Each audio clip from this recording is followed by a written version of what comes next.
حضرت غوث اعظم رضی اللہ عنہ کے 100 واقعات کے حوالے سے قصہ نمبر 77 یعنی 77 ابو الخشاب رحمۃ اللہ علیہ کا فیض یاب ہونا۔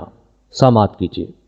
حضرت شیخ ابو الخشاب رحمۃ اللہ علیہ سے مروی ہے کہ میں جوانی میں جب علم نحو پڑھ رہا تھا تو لوگوں میں حضور سیدنا غوث اعظم رحمۃ اللہ علیہ کا شہرہ تھا، اور اسی وجہ سے مجھے اشتیاق ہوا کہ میں آپ رحمۃ اللہ علیہ کا وعظ سنوں۔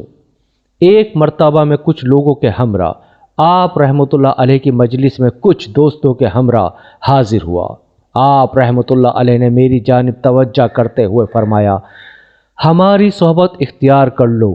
چنانچہ میں نے آپ رحمۃ اللہ علیہ کے فرمان کے مطابق آپ رحمۃ اللہ علیہ کی صحبت اختیار کر لی۔ آپ رحمۃ اللہ علیہ نے مجھے علم نحو کے علاوہ علوم عقلیہ اور نقلیہ حاصل ہوئے جن سے مجھے پہلے کوئی واقفیت حاصل نہ تھی۔ 1 سال کے عرصے میں آپ رحمۃ اللہ علیہ کی نظر کرم سے میں نے وہ علوم حاصل کر لیے جو گزشتہ اتنی عمر گزرنے کے باوجود بھی مجھے حاصل نہ ہوئے تھے۔